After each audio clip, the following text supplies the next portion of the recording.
1,500 people were just pardoned for their involvement in the January 6th Capitol riot, and that includes a Virginia couple. Yeah, and this is getting a lot of headlines now. In this case, they entered the Capitol building and are now exclusively telling their story only to I-Team investigator Scott Taylor. That's right. Thomas and Daphne Kasperek tell me they entered the Capitol building after praying and decided they wanted to express to Congress how unhappy they were with the 2020 presidential election.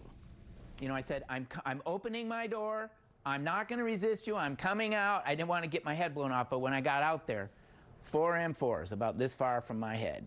Scary moments at the front door of Thomas Kasperek and his wife Daphne's home in Sterling, Virginia on March 28th.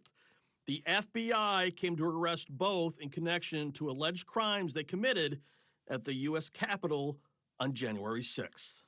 Were you and your wife ever worried about going to jail and being locked up in prison for a couple of years? Yeah, absolutely. Both pled guilty to parading, demonstrating, or picketing in any Capitol building, a misdemeanor, and the couple were awaiting sentencing later this year. The people that converged on that place knew the reason that they were there was because they felt that the government was doing something that was against the Constitution and against our right to vote. On Monday, President Trump pardoned both, along with more than 1,500 others. President Trump, thank you for doing the right thing. Thank you for listening to God and doing the right thing, regardless of the political fallout it may cause you. Kasperek says he and his wife were inside the Capitol building for less than 30 minutes. They walked through a smashed door, and police were ushering people into the Capitol building. Once we got to the rotunda area, then we were like, we heard some voices down the hall. Seriously, I knew those weren't Trump people. Immediately, I knew they weren't Trump people. I said, babe, it's time for us to go.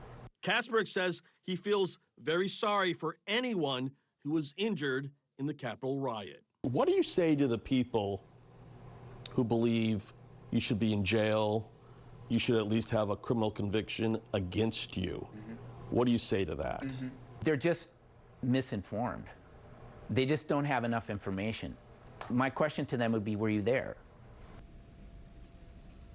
Well, the criminal complaint, if you read it, against the couple did not mention any violence or property damage. It did mention Thomas had a brief chat with an officer in riot gear. The couple did face a year in prison, and if they were convicted, they would have been fined $100,000 each. They now both have full pardons. For the I-Team, Scott Taylor, 7 News.